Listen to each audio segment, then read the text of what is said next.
ಅವರನ್ನು ಅಸಹ್ಯವಾಗಿ ನೋಡಬೇಕು ಅನ್ನೋ ಒಂದು ಉದ್ದೇಶಕ್ಕೆ ಇವನು ದೈಹಿಕ ಶಿಕ್ಷಕನಾದ್ನ ಅಂತ PT ಟೀಚರ್ ಅದಕ್ಕೆ ಆದ್ನ ಇವನು ಮಕ್ಕಳಿಗೆ ಸ್ಪೋರ್ಟ್ಸ್ನಲ್ಲಿ ಉನ್ನತ ಮಟ್ಟದಲ್ಲಿ ಸಾಧನೆ ಮಾಡೋದಕ್ಕೆ ಇವನು ಗುರು ಆಗಿರಬೇಕು. ಅದರ ಬದಲು ಇವನು ಕಾಮಕಾಂಡದಲ್ಲಿ ಎಕ್ಸ್ಪರ್ಟ್ ಟೀಚರ್ ಆಗೋದಕ್ಕೆ ದೈಹಿಕ ಶಿಕ್ಷಕನಾಗಿದ್ದಾನೆ. ಎಲ್ರಿ ಇದೆ ಹೆಣ್ಮಕ್ಳಿಗೆ ರಕ್ಷಣೆ? ಇಂಥ ನನ್ನ ಮಕ್ಕಳುಗಳಿಗೆಲ್ಲ ಯಾಕೆ ನಮ್ಮ ಬೆಂಗಳೂರಿನಲ್ಲಿ ಜಾಗ ಕೊಡ್ತೀರಾ? ಯಾಕೆ ಇಂಥ ನನ್ನ ಮಗನಿಗೆ ಯಾಕೆ ನಿಮ್ಮ ಶಾಲೆಯಲ್ಲಿ ಶಿಕ್ಷಕನಾಗಿ ಸೇರಿಸ್ಕೊಂಡ್ರಿ? ಇಂಥವ್ರನ್ನ ಇವರ ಪೂರ್ವ ಪರವನ್ನ ನೀವು ಪರಿಶೀಲನೆ ಮಾಡಲ್ವಾ? ಇವನು ಎಂಥವನು, ಇವನ ಬ್ಯಾಕ್ಗ್ರೌಂಡ್ ಎಂಥದ್ದು, ಇವನು ಇದ್ದಂಥ ಹಳೆ ಸ್ಕೂಲ್ನಲ್ಲಿ ಇವನು ಏನೇನೆಲ್ಲ ಮಾಡಿದ್ದಾನೆ ಅಂತ ನೋಡಿ. 2,500 ಫುಟೇಜಸ್ಗಳು, 2,500 ಫೋಟೋ ವಿಡಿಯೋಸ್ಗಳು. ಎಷ್ಟು ಹೆಣ್ಮಕ್ಳನ್ನ ಈತ ಹಾಳು ಮಾಡಿರಲ್ಲ, ಎಷ್ಟು ಹೆಣ್ಮಕ್ಳಿಗೆ ಈತ ಟಾರ್ಚರನ್ನು ಕೊಟ್ಟಿರಲ್ಲ. ಆ ಹೆಣ್ಮಕ್ಳು ಏನೇನೆಲ್ಲ ಮಾಡ್ಕೊಂಡಿರಲ್ಲ. ಯಾಕೆ ನಿಮ್ಮನೇಲಿರುವಂಥ ಹೆಣ್ಮಕ್ಳು ಮಾತ್ರ ನಿಮ್ಮನೆಯವರು, ಬೇರೆಯವ್ರ ಮನೆ ಹೆಣ್ಮಕ್ಳು ನಿಮಗೆ ಕಾಮದ ಆಟದ ವಸ್ತುಗಳ? ನಿಮಗೆ ಇಂಥವ್ರನ್ನೆಲ್ಲ ಏನು ಮಾಡಬೇಕು? ಇಂಥವ್ರನ್ನೆಲ್ಲ PT ಟೀಚರ್ ಅಂತ ಹೇಳೋಕ್ಕಾಗತ್ತಾ? ಶಿಕ್ಷಣ ಕೊಡುವಂಥ ಗುರುಗಳು ಹೆಣ್ಮಕ್ಳನ್ನ ಆತ ಬಳಸ್ಕೋತಿದ್ದ, ಆತ ಅವರಿಗೆ ಅವನ ಕಾಮ ಆಸೆಗೆ ಅವರನ್ನ ಯೂಸ್ ಮಾಡ್ಕೋತಿದ್ದ ಅಂತಂದ್ರೆ ಇವರೆಲ್ಲ ಗುರುಗಳು ಅಂತ ಹೇಳಕ್ಕಾಗತ್ತಾ? ನೋಡಿ, ಖಾಸಗಿ ಶಾಲೆಯಲ್ಲಿ ಈತ PT ಮಾಸ್ಟರ್ ಆಗಿ ಕೆಲಸ ಮಾಡ್ತಿದ್ದ. ಕೋಣನಕುಂಟೆ ಪೊಲೀಸ್ ಠಾಣೆಯಲ್ಲಿ FIR ಆಗಿದೆ. ಈತನಿಗೆ ಈಗ ಕಾರ ಅರಿತಿದ್ದಾರೆ ಪೊಲೀಸರು. ಮದುವೆಯಾಗಿ ಡಿವೋರ್ಸ್ ಆದ ಈತ ಆಂಟಿಯರೇ ಇವನ ಟಾರ್ಗೆಟ್ ಆಗಿತ್ತು. ಆಂಟಿಯರನ್ನ ಪಟಾಯಿಸಿ ಮೋಸ ಮಾಡ್ತಿದ್ದ ಮ್ಯಾಥ್ಯೂ. ಮದುವೆ ಆಗುವುದಾಗಿ ಹೇಳಿ ಬಾಳ್ ಕೊಡ್ತೀನಿ ಅಂತ ಹೇಳಿ ಬಾಳನ್ನೇ ತೆಗಿತಿದ್ದ ಈ ಮ್ಯಾಥ್ಯೂ. ಆಂಟಿಯರನ್ನ ನಂಬಿಸಿ ಗರ್ಭಿಣಿ ಮಾಡ್ತಿದ್ದ ಈ ಮ್ಯಾಥ್ಯೂ. ಆಂಟಿ ಲವರ್ ಮ್ಯಾಥ್ಯೂಗಾಗಿ ತೀವ್ರ ಶೋಧ ನಡೀತಾ ಇದೆ. ಸಿಕ್ಕರೆ ಸರಿಯಾಗಿ ಖಾರದ ಪುಡಿ ಹಾಕಿ ಖಾರ ಅರಿತಾರೆ ನನ್ನ ಮಗನಿಗೆ. ಅರಿಬೇಕು ಈ ನನ್ನ ಮಗನಿಗೆ ಖಾರನ ಪೊಲೀಸರು ಸರಿಯಾಗಿ ಬಾರಿಸ್ಬೇಕು ಇವನಿಗೆ. ಇನ್ನು ಮುಂದೆ ಹೆಣ್ಣು ಅಂತ ಹೇಳಕ್ಕೂ ಹೆದರ್ಕೋಬೇಕು, ಹೆಣ್ಮಕ್ಳನ್ನ ನೋಡೋದಕ್ಕೂ ಹೆದರ್ಕೋಬೇಕು ಈತ. ಸದ್ಯ ಈ ಕಾಮುಕನಿಗೆ ಕಾರ ಅರಿಯೋದಕ್ಕೆ ಪೊಲೀಸರು ರೆಡಿ ಆಗ್ತಿದ್ದಾರೆ. ಈತನಿಗೆ ಶೋಧವನ್ನ ಮಾಡ್ತಿದ್ದಾರೆ. ಎಲ್ಲಿ ತಪ್ಪಿಸ್ಕೊಂಡು ಹೋಗಿದ್ದಾನೋ, ಕೇರಳಗೆ ಓಡೋಗಿದ್ದಾನೋ, ಹಿಡ್ಕೊಂಬರ್ಬೇಕು. ಇವನ್ನ ಹಿಡ್ಕೊಂಡು ಬಂದು ಸರಿಯಾಗಿ 4 ಬಾರಿಸಿ ಈತನಿಗೆ ತಕ್ಕ ಶಿಕ್ಷೆಯನ್ನ ಕೊಟ್ರೆ ಆಗ ಯಾರ್ಯಾರು ಈತರಿಂದ ನೊಂದಿದ್ದಾರ ಆ ಹೆಣ್ಣು ಮಕ್ಕಳಿಗೆ ಶಾಂತಿ ಸಿಗುತ್ತೆ, ಆ ಹೆಣ್ಣು ಮಕ್ಕಳ ಮನಸ್ಸಿಗೆ ಶಾಂತಿ ಸಿಗುತ್ತೆ. ನೋಡಿ, ಈ ಆಂಟಿ ಲವ್ವರು ಮ್ಯಾಥ್ಯೂ ಯಾರನ್ನೂ ಬಿಟ್ಟಿಲ್ಲ. ಮದುವೆ ಆಗಿರೋ ಆಂಟಿಯರೇ ಇವನ ಟಾರ್ಗೆಟ್. ಅದು ಅಂತಿಂತ ಆಂಟಿಯರಲ್ಲ ಗುರು, ಸಖತ್ತಾಗಿರೋ ಸೂಪರ್ ಆಗಿರೋ ಆಂಟಿಯರೇ ಇವನ ಟಾರ್ಗೆಟ್. ನೋಡಿ, ಇವನ ಮೋಸದ ಬಲೆಗೆ ಬಿದ್ದಿರುವಂಥ ಆಂಟಿಯ ಒಂದು ಬೈಟ್ ಇದೆ. ಆ ಆಂಟಿ ಧೈರ್ಯ ಮಾಡಿ ಈತನ ಬಗ್ಗೆ ಕಂಪ್ಲೇಂಟ್ ಅನ್ನ ಕೊಟ್ಟಿದ್ದಾರೆ. ಬನ್ನಿ ನೋಡೋಣ ಏನು ಹೇಳಿದ್ದಾರೆ. ಆಗಿತ್ತು, ಲಾಸ್ಟ್ ಇಯರ್ ಡಿವೋರ್ಸ್ ಆಗಿದೆ. ನೆಕ್ಸ್ಟು AB ಮ್ಯಾಥ್ಯೂವನ್ ಅವರು ನನ್ನ ಮಗಳ ಸ್ಕೂಲಲ್ಲಿ ಟೀಚರಾಗಿ ಕೆಲಸ ಮಾಡ್ತಿದ್ರು P ಡಿಪಾರ್ಟ್ಮೆಂಟಲ್ಲಿ. ನನ್ನ ಮಗಳ ವಿಷಯಕ್ಕೆ ಅಂತ ಪರಿಚಯ ಆಗುತ್ತೆ, ರ್ಯಾಕೆಟ್ ವಿಷಯಕ್ಕೆ ಅಂತ ECAಗೆ. ಆ ಟೈಮಲ್ಲಿ ಹಂಗೆ ಅಷ್ಟೇ ಪರಿಚಯ ಇದ್ದಿಲ್ಲ ಸರ್. ನೆಕ್ಸ್ಟ್ ನನ್ನ ಗಂಡನ ಮೇಲೆ ಹರಾಸ್ಮೆಂಟ್ ಅದು ಇದು ಅಂತ ಬಂದಾಗ ಮನೆ ಬಿಟ್ಟು ಆಚೆ ಬರ್ತೀನಿ. ಸೊ ನನಗೆ ನಮ್ಮ ಸೋದರ ಹತ್ರ ಸಪೋರ್ಟ್ ಸಿಗದಿರೋ ಕಾರಣ ಫ್ರೆಂಡ್ ಸಪೋರ್ಟ್ ತೊಗೊತೀನಿ. ಹೆಲ್ಪ್ ಮಾಡಿಲ್ಲ ಅಂದಾಗ ನಾನು AB ಸರ್ಗೆ ಕಾಲ್ ಮಾಡಿ 2,000 ರೂಪಾಯಿ ಸಹಾಯ ಕೇಳ್ತೀನಿ ಸರ್. ಆ ಟೈಮಲ್ಲಿ ಸ್ವಲ್ಪ ಹೋಪ್ ಕೊಡ್ತಾರೆ. Aam Aadmi party south India president, ನಾನು ಪೊಲೀಸ್ ಬ್ಯಾಕ್ಗ್ರೌಂಡ್ ಇದೆ, ನಾನು ಸ್ವಲ್ಪ ಸಹಾಯ ಮಾಡ್ತೀನಿ ಅಂತ ಹೇಳಿ ನನಗೆ ಹೋಪ್ ಕೊಟ್ಟು ಒಂದು ಮನೇಲಿ ಸೇಫ್ ಮಾಡಿಟ್ಟಿರ್ತಾರೆ ಶಾನ್ಭೋಗ್ನಳ್ಳಿ ಮನೇಲಿ. ಆಮೇಲೆ ಸೆಪ್ಟೆಂಬರ್ ಮಂತಲ್ಲಿ ನಾನು ಲೀಗಲಾಗಿ ಡಿವೋರ್ಸ್ ಆಗುತ್ತೆ. ಬಿಕಾಸ್ ಆಫ್ ತಮ್ಮ ಗಲಾಟೆ ಮಾಡಿದ್ರು, ಜೀವ ಬೆದರಿಕೆ ಎಲ್ಲ ಹಾಕ್ತಿರು ಹಸ್ಬೆಂಡ್ ಅವರು. ಸೊ ಕಾಂಪನ್ಸೇಷನ್ ಕೊಡಬೇಕಾಗುತ್ತೆ ಅಂತ ಮಗಳನ್ನೂ ಸಹ ಅವರ ಕಸ್ಟಡಿಗೆ ಹಾಕ್ಕೊಂಡ್ರು. ನೆಕ್ಸ್ಟ್ ಈತ ನನಗೆ ಲೈಫ್ ಕೊಡ್ತೀನಿ ಅಂತ ಹೋಪ್ ಕೊಡ್ತಾರೆ. ರಿಜಿಸ್ಟರ್ ಮ್ಯಾರೇಜ್ ಮಾಡ್ಕೊ ಅಂದರೆ ಅಪ್ಪ ಅಮ್ಮನ ಒಪ್ಪಿ ಚರ್ಚಲ್ಲಿ ಮದುವೆ ಮಾಡ್ಕೊಳ್ಳೋಣ ಅಂತ ಡಿಲೇ ಮಾಡ್ಕೊಂಡೇ ಬರ್ತಾರೆ. ಸೊ ಹೀಗೆಲ್ಲ ಆಗಿ ನನಗೆ ಇವಾಗ ಡಿಲೇ ಮಾಡ್ಕೊಂಡೇ ಬಂದರು. ನನಗೂ ಬೇರೆ ದಾರಿ ಇಲ್ಲ, ನಂಬಿನೇ ಇದ್ದೆ. ಈಗ ಮೊನ್ನೆ ಟ್ಯೂಸ್ಡೇ ಪ್ರೆಗ್ನೆನ್ಸಿ ಕನ್ಫರ್ಮೇಷನ್ ಆಗುತ್ತೆ ಸರ್. ಅದಾದಮೇಲೆ ಇವಾಗ ಸ್ಯಾಟರ್ಡೇ ನೋಡಿದ್ರೆ ನನ್ನ ಫೋನ್ ಸಮೇತ ಬಟ್ಟೆ ಸಮೇತ ಎತ್ಕೊಂಡು ಓಡೋಗಿದ್ದಾರೆ. ಮಾಹಿತಿ ಅವರು ಆ ಮನೆ ಹತ್ರ ಹೋಗಿ ಕೇಳಿದಾಗ ಅಕ್ಕಪಕ್ಕದವ್ರು ಹೇಳಿದ್ದು ಬೆಳಗ್ಗೆ 6:30 6:45 ಅಷ್ಟೊತ್ತಲ್ಲಿ ಅಪ್ಪ ಮಗ ಅಮ್ಮ ಬ್ಯಾಗ್ ಎಲ್ಲ ತೊಗೊಂಡು ಲಾಕ್ ಮಾಡಿಕೊಂಡು ಹೋಗಿದ್ದಾರೆ ಅಂತ ಮಾತ್ರ ಇನ್ಫಾರ್ಮೇಷನ್ ಬಂತು. ಈ ಸ್ಟೇಷನ್ಗೆ ಬಂದರೆ ಕಂಪ್ಲೇಂಟ್ ತೊಗೊಂಡಿಲ್ಲ. ಪಾಪಣ್ಣ ಸರ್ ತುಂಬ ಕೆಟ್ಟದಾಗಿ ನಡ್ಕೊತಾರೆ. ನೊಂದಿ ಬಂದಿರೋರಿಗೆ ಇನ್ನೂ ನೋಯಿಸ್ತಾರೆ. ಸೊ ಅಂಡರ್ಸ್ಟ್ಯಾಂಡ್ ಮಾಡ್ಕೊಳ್ಳೋ ಇದು ಕೆಪಾಸಿಟಿ ಇಲ್ಲ ಆತನಿಗೆ. ಯಾಕೆಂದರೆ ಒಂದು ನೊಂದಿ ಬಂದಿರೋ ಹೆಣ್ಮಕ್ಳ ಹತ್ರ ಯಾವ ರೀತಿ ಮಾತಾಡಬೇಕಂತ ಗೊತ್ತಿಲ್ಲ ಸರ್. ಮಾತು ರೆಕಾರ್ಡು ಅದು ನಿಜವಾಗ್ಲೂ ಮಾಡ್ಕೊತಾರಲ್ಲ ನನಗೆ ಗೊತ್ತಿಲ್ಲ. ಹೇಳೋರಿಲ್ಲ ಕೇಳೋರಿಲ್ಲ ಅಂತಂದ್ರೆ ತುಂಬ ಆಟಾಡಿಸ್ತಾ ಇದ್ದಾರೆ. ಅನ್ಯಾಯ ಆಗಿದೆ ಅಂತಾರೆ, ನೀನು ಮಾಡ್ಕೊಂಡಿದ್ದು ನಮ್ಮನ್ನು ಕೇಳ್ಕೊಂಡು ಹೋಗಿದ್ದ ಅಂತ ಮಾತಾಡ್ತಾರೆ ಸರ್. ಈ ರೀತಿ ಒಂದು ಮಾಡಿ ಕಂಪ್ಲೇಂಟ್ ಪ್ರೆಗ್ನೆನ್ಸಿ ಇದ್ದೀನಿ ಅಲ್ತಿದ್ದಾರೆ ಸರ್ ನನ್ನನ್ನು. ಇಂಥ ಟೈಮಲ್ಲಿ ಇರೋದು ಇದೊಂದೇ ಎವಿಡೆನ್ಸ್ ನನಗೆ ಪ್ರೂಫು. ಇದು ಮಿಸ್ಕ್ಯಾರೇಜ್ ಆದರೆ ಏನು ಮಾಡಲಿ ಅಂತಂದರೆ ನಾವೇನು ಮಾಡೋಕ್ಕಾಗಲ್ಲ ಅಂತ ಹೇಳ್ತಾರೆ. ಮಹಿಳಾ ಆಯೋಗಕ್ಕೆ ಹೋಗ್ತೀನಿ, ನಾಗಲಕ್ಷ್ಮಿ ಮೇಡಮ್ ಆರ್ಡರ್ ಮಾಡಿದ್ರು ಕೂಡ ನಿನ್ನೆ ರೈಟಿಂಗ್ ಕೊಟ್ಟಿದೆ ಒಂದು, ಅಕ್ನಾಲಜ್ಮೆಂಟ್ ಕೊಟ್ಟಿದೆ ಇನ್ನೊಂದು. ಮತ್ತು ಅವ್ರು ಹೇಳ್ತಾರೆ ಪ್ರೆಗ್ನೆನ್ಸಿ ಮೆನ್ಷನ್ ಮಾಡಿಸ್ಕೊಂಡಿಲ್ಲ ನೆನ್ನೆ ರೈಟಿಂಗಲ್ಲಿ ಕಂಪ್ಲೇಂಟ್ ಕೊಡಬೇಕಾದ್ರೆ. ಅವರೇ ಗೈಡ್ ಮಾಡಿದ್ರು ಏನಂತ ಅಂತಂದರೆ ಈ ಥರ ಡಿವೋರ್ಸ್ ಆದಮೇಲೆ ನಿನಗೆ ಲೀಗಲಾಗಿ ಮದುವೆ ಮಾಡ್ಕೊತೀನಿ ಅಂತ ಹೋಪ್ ಕೊಡ್ತಾನೆ, ಇವಾಗ ಮಾಡ್ಕೊತಿಲ್ಲ. ಸೊ ಲೀಗಲಾಗಿ ಡಿವೋರ್ಸ್ ಆಗಿ ಎಸ್ ನೋಡಿದ್ರಲ್ಲ ವೀಕ್ಷಕರೇ, ನೊಂದಿರುವಂತ ಆಂಟಿ ಹೇಳ್ತಿರುವಂತ ಮಾತುಗಳನ್ನ ನಂಬಿಸಿ ಕುತ್ತಿಗೆ ಕುಯ್ದಿದ್ದಾನೆ ಈ ಆಂಟಿ ಲವ್ವರ್. ಇವರು ನೊಂದಿರುವಂತ ಈ ಲೇಡಿ ಏನಿದ್ದಾರೆ ಕಂಪ್ಲೇಂಟ್ ಕೊಡೋದಕ್ಕೆ ಹೋಗಿದ್ದಾರೆ. ಅಲ್ಲೂ ಕೂಡ ಪೊಲೀಸರು ಇವರ ಕಂಪ್ಲೇಂಟ್ಗೆ ಕ್ಯಾರೆ ಅಂತಿಲ್ಲ. ಇನ್ನು ಇವರ ಫ್ಯಾಮಿಲಿಯವರು ಮ್ಯಾಥ್ಯೂ ಅವರ ಫ್ಯಾಮಿಲಿ ಅಂದ್ರೆ ಅವರ ತಂದೆ ತಾಯಿಗಳು ಇಂಥ ನನ್ನ ಮಗನಿಗೆ ಎಕ್ಕಡದಲ್ಲಿ ಹೊಡೆದು ಬುದ್ಧಿ ಕಲಿಸೋದು ಬಿಟ್ಟು ಎಲ್ಲ ಬ್ಯಾಕ್ ಪ್ಯಾಕ್ ಮಾಡ್ಕೊಂಡು ಊರ್ ಖಾಲಿ ಮಾಡೋರಂತೆ, ಸಿಕ್ತಿಲ್ವಂತೆ. ಮಗ ದೊಡ್ಡ ಗನಂದರಿ ಕೆಲಸ ಮಾಡೋನೆ, ಏನೋ ದೊಡ್ಡ ಸಾಧನೆ ಮಾಡೋನೆ, ಅದಕ್ಕೆ ಊರು ಬಿಟ್ಟಿದ್ದಾರೆ ಇವರ ಅಪ್ಪ ಅಮ್ಮ ಹಾಗೆ ಮ್ಯಾಥ್ಯೂ. ಇನ್ನೆಲ್ಲಿ ಸಿಗಾಕೊಂಡ್ಬಿಟ್ರೆ ಬೆಂಗಳೂರು ಪೊಲೀಸರು ಉಪ್ಪು ಖಾರ ಹಾಕಿ ಸರಿಯಾಗಿ ಖಾರ ಹರಿದು ಇಡ್ತಾರೋ ಅಂತ ಹೇಳಿ ಬೆಂಗಳೂರಿಂದ ಬಿಟ್ಟಿದ್ದಾನೆ, ಬೆಂಗಳೂರಿಂದ ಕಾಲ್ ಕಿತ್ತಿದ್ದಾನೆ. ಈಗ ನ್ಯಾಯಕ್ಕಾಗಿ ಗರ್ಭಿಣಿಯಾಗಿರುವಂತ ಆ ಲೇಡಿ ಏನಿದ್ದಾರೆ ಹೋರಾಡ್ತಿದ್ದಾರೆ. ಈ ಕಡೆ ಪೊಲೀಸರು ಕೂಡ ಕ್ಯಾರೆ ಅಂತಿಲ್ಲ. ಮಹಿಳಾ ಆಯೋಗದಿಂದ ಲೆಟ್ರ್ ತಗೊಂಡು ಬಂದ್ರು ಅಲ್ಲೇನು ನ್ಯಾಯ ಸಿಗ್ತಿಲ್ಲ. ಈಗ ನೊಂದಿರುವಂತ ಆ ಲೇಡಿ ವಿಡಿಯೋನ ನೀವು ನೋಡಿದ್ರಿ, ಒಂದು ಬೈಟನ್ನ ನೀವು ನೋಡಿದ್ರಿ, ಪರದಾಡ್ತಿದ್ದಾರೆ ನೋಡಿ. ಆ ಮ್ಯಾಥ್ಯೂನ ಬೆಲೆಗೆ ಬಿದ್ದಿರುವಂತ ಈ ಲೇಡಿ ಧೈರ್ಯ ಮಾಡಿ ಮೀಡಿಯಾ ಮುಂದೆ ಬಂದಿದ್ದಾರೆ, ಕಂಪ್ಲೇಂಟ್ ಕೊಡಕ್ಕೆ ಹೋಗಿದ್ದಾರೆ. ಆದರೂ ಅವರಿಗೆ ನ್ಯಾಯ ಸಿಗ್ತಿಲ್ಲ. ಇನ್ನು ಇಂಥ ದೊಡ್ಡ ಗನಂಧಾರಿ ಕಾಮುಕನನ್ನ ಎತ್ತಿರುವಂಥ ಪೇರೆಂಟ್ಸ್ಗಳು ಕೆರ ತಕೊಂಡು ಹೊಡೆದು ನಡೆಯೋ ನೀನು ಅವಳಿಗೆ ಒಂದು ಬಾಳ್ ಕೊಡು ಅಂತ ಹೇಳಿ ಮದುವೆ ಮಾಡಿಸೋದನ್ನ ಬಿಟ್ಟು ಆತನ ಜೊತೆಗೆ ಬ್ಯಾಕ್ ಪ್ಯಾಕ್ ಮಾಡ್ಕೊಂಡು ಊರು ಬಿಟ್ಟಿದ್ದಾರೆ. ಏನು ಹೇಳಬೇಕು ಇಂಥವ್ರಿಗೆಲ್ಲ? ಇಂಥವ್ರಿಗೆ ಬೆಂಗಳೂರೇ ಬೇಕಾ? ಅವರ ಕಾಮದ ಆಸೆಗಳನ್ನು ತೀರಿಸ್ಕೊಳ್ಳೋದಕ್ಕೆ ಇಲ್ಲೇ ಬರಬೇಕಾ ಅವರು?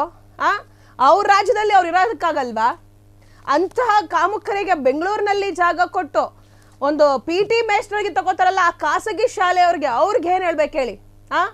ಆ ಶಾಲೆ ಎಂಥ ಶಾಲೆ ಇರಬೇಕು? ಇಂಥ ನನ್ನ ಮಗನಿಗೆ ಜಾಗ ಕೊಟ್ಟಿರುವಂಥ ಶಾಲೆ, ಆ ಶಾಲೆಯಲ್ಲಿ ಮಕ್ಕಳನ್ನ ಓದಿಸೋದಕ್ಕಾಗತ್ತಾ? ಆ ಶಾಲೆಗೆ ಮಕ್ಕಳನ್ನ ಸೇರ್ಸೋದಕ್ಕಾಗತ್ತಾ?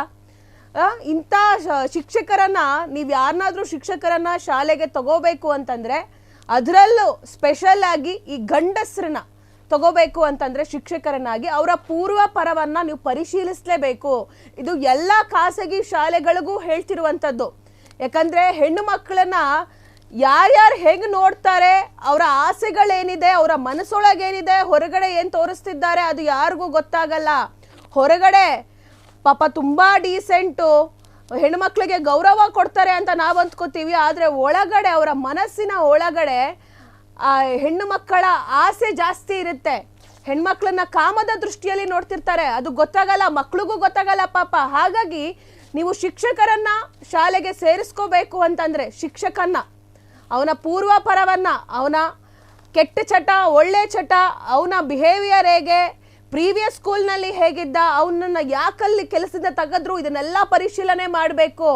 ಅದರಲ್ಲೂ ಸ್ಪೆಷಲ್ ಆಗಿ ಶಿಕ್ಷಕರು ನಿಮ್ಮ ಮಕ್ಕಳ ದಿನಚರಿ ಹೇಗಿತ್ತು ಸ್ಕೂಲ್ನಲ್ಲಿ, ಯಾರ್ಯಾರು ಏನೇನು ಮಾಡ್ತಿದ್ರು, ಹೇಗೆ ಅವ್ರನ್ನ ಟ್ರೀಟ್ ಮಾಡಿದ್ರು, ಯಾರು ಮಿಸ್ಬಿಹೇವ್ ಮಾಡಿದ್ರು, ಈ ಥರದ್ದೆಲ್ಲ ಒಂದು ಡೀಟೇಲ್ಸ್ನ ತಗೊಳ್ಳಿ. ನೀವು ತಗೊಂಡು ಇಂಥ ಶಿಕ್ಷಕರ ಬಗ್ಗೆ ಏನಾದರೂ ಹೇಳಿದ್ರೆ ಮಕ್ಕಳು ಅವ್ರ ಬಗ್ಗೆ ಹೋಗಿ ಕಂಪ್ಲೇಂಟನ್ನು ಕೊಡಿ. ನೋಡಿ, ಈತನ ಬಗ್ಗೆ ಪಾಪ ಮಾನ ಮರ್ಯಾದೆಗೆ ಅಂಜಿ ಎಷ್ಟೋ ಮಕ್ಕಳು ಬಾಯಿ ಬಿಟ್ಟಿಲ್ಲ ಇದ್ರ ಬಗ್ಗೆ. ಅಯ್ಯೋ PT ಮೇಸ್ಟ್ರು ಬೆಳಗ್ಗೆ ಎದ್ರೆ ಎಲ್ಲಿ ಹೊಡಿತಾರೋ, ಏನು ಮಾಡ್ತಾರೋ ಅಂತ ಹೇಳಿ ಮಕ್ಳುಗಳು ಬಾಯಿ ಬಿಟ್ಟಿಲ್ಲ. ಎಷ್ಟೋ ವಿಡಿಯೋಸ್ಗಳಿದೆಯಂತೆ ಮೊಬೈಲ್ನಲ್ಲಿ, 2,500 ಫುಟೇಜಸ್ಗಳಿದೆಯಂತೆ. ಯಾರ್ಯಾರ ಮನೆ ಹಾಳು ಮಾಡಿದ್ದಾನೋ ಆತ, ಯಾರ್ಯಾರನ್ನ ಅವನ ಕಾಮದ ಆಸೆಗಳಿಗೆ ಬಳಸ್ಕೊಂಡಿದ್ದಾನೋ ಆತ, ಅದು ಗೊತ್ತಿಲ್ಲ. ಬಟ್ ಈ ಮ್ಯಾಥ್ಯೂ ನಿಮ್ಮನ್ನ ಆ ರೀತಿಯಾಗಿ ಕಾಮದ ಆಸೆಯಿಂದ ನೋಡಿದ್ರೆ, ನಿಮಗೇನಾದರೂ ಟಾರ್ಚರ್ ಕೊಟ್ಟಿದ್ರೆ, ನೀವು ಇದೀಗಲೇ ಕಂಪ್ಲೇಂಟನ್ನು ಕೊಡ್ಬೋದು. ಆತನ ಬಗ್ಗೆ ಕಂಪ್ಲೇಂಟ್ ಕೊಡ್ರಿ ಆಯ್ತಾ. 2,500 ಫುಟೇಜಸ್ಗಳು ಏನಿದೆ ಅದರಲ್ಲಿ ಯಾರ್ಯಾರಿದ್ದಾರೋ ಗೊತ್ತಿಲ್ಲ, ಬಟ್ ಅದೆಲ್ಲ ಸ್ವಲ್ಪ ಪ್ರೈವೇಟ್ ಆಗೇ ಇರುತ್ತೆ, ಯಾರು ಹೆದರ್ಕೊಳ್ಳುವಂಥ ಒಂದು ಪ್ರಮೇಯ ಇಲ್ಲ. ಬಟ್ ಆದರೆ ನೀವೆಲ್ಲ ಈತನ ಬಗ್ಗೆ ಕಂಪ್ಲೇಂಟನ್ನು ಕೊಟ್ಟರೆ ಈತನಿಗೆ ಇನ್ನೂ ತಕ್ಕ ಶಾಸ್ತಿ ಮಾಡ್ತಾರೆ ಪೊಲೀಸರು. ಹಿಡ್ಕೊಂಬರ್ಬೇಕು ಆತನನ್ನು. ಕೇರಳಗೆ ಹೋಗಿದ್ದಾನೋ ಅಥವಾ ಎಲ್ಲಿ ಹೋಗಿದ್ದಾನೋ ಗೊತ್ತಿಲ್ಲ, ಆತನನ್ನ ಪೊಲೀಸರು ಕೂಡಲೇ ಬಂಧಿಸಿ ತಕ್ಕ ಶಿಕ್ಷೆಯನ್ನ ಕೊಡಿಸ್ಬೇಕು. ಸಾಧ್ಯವಾದ್ರೆ ಈತನಿಗೆ ಜೀವಾವಧಿ ಶಿಕ್ಷೆಯನ್ನೇ ಕೊಡಬೇಕು. ನಮ್ಮ ಬೆಂಗಳೂರಿನ ಸೆಂಟ್ರಲ್ ಜೈಲ್ಗೆ ಹಾಕಬೇಕು ಇವ್ರನ್ನ. ಅಲ್ಲಿ ಬುದ್ಧಿ ಕಲಿಸ್ತಾರೆ ಇವನಿಗೆ ಇಂಥ ನನ್ನ ಮಗನಿಗೆ. ಅಲ್ಲ, ಇವನ್ ಜೊತೆ ಊರು ಬಿಟ್ರು ಅಂತ ಇವ್ರ ಅಪ್ಪ ಅಮ್ಮ ಎಂತವ್ರು? ಹಾಗಾದ್ರೆ ಮಗನಿಗೆ ಏನೋ ಸಂಸ್ಕಾರವನ್ನ ಕೊಟ್ಟಿದ್ದಾರೆ, ಏನ್ ತಿಳುವಳಿಕೆಯನ್ನ ಕೊಟ್ಟಿದ್ದಾರೆ? ಅವರ ತಂದೆ ತಾಯಿಗಳು ಮಗ ಹೇಳ್ದಂಗೆ ಕೇಳುವಂಥದ್ದ? ಮಗನ ಬಗ್ಗೆ ಮಗನ ಬಿಹೇವಿಯರ್ ಬಗ್ಗೆ, ಮಗ ಮಾಡ್ತಿರುವಂಥ ಗನಂದಾರಿ ಕೆಲಸಗಳ ಬಗ್ಗೆ ತಂದೆ ತಾಯಿಯರಿಗೆ ಜವಾಬ್ದಾರಿ ಇರಲ್ವಾ? ಮಗ ಏನು ಮಾಡ್ತಿದ್ದಾನೆ? ಅವ್ರ ಮನೇಲಿ ಒಂದು ಹೆಣ್ಣು ಮಗಳು ಇದ್ದಿದ್ರೆ ಅವ್ರ ತಂದೆ ತಾಯಿಯರು ಹೀಗೆ ಮಾಡ್ತಿದ್ರ? ಮಗನ ಜೊತೆ ಬಟ್ಟೆ ಬರಿ ಎಲ್ಲ ತುಂಬ್ಕೊಂಡು ಓಡೋಗ್ತಿದ್ರ ಎಲ್ಲಿಗಾದ್ರೂ? ಅವರ ತಂದೆ ತಾಯಿಯವ್ರು ಎಂಥವ್ರು ಇರ್ಬೇಕು ಹೇಳಿ? ಒಂದು ಹೆಣ್ಣಿಗೆ ಮೋಸ ಮಾಡಿ ಊರು ಬಿಟ್ಟು ಎಲ್ಲ ರಾತ್ರಿ ಖಾಲಿ ಮಾಡ್ಕೊಂಡು ಹೋಗ್ತಾರೆ ಅಂತಂದ್ರೆ ಇವರ ಫ್ಯಾಮಿಲಿ ಯಾವ ರೀತಿ ಇರಬೇಕು, ಇವರ ಸಂಸ್ಕಾರ ಯಾವ ರೀತಿ ಇರಬೇಕು? ನೋಡಿ ವೀಕ್ಷಕರೇ, ಇಂಥ ಕಾಮುಕರು ನಿಮ್ಮ ನಡುವೇನೆ ಇರ್ತಾರೆ.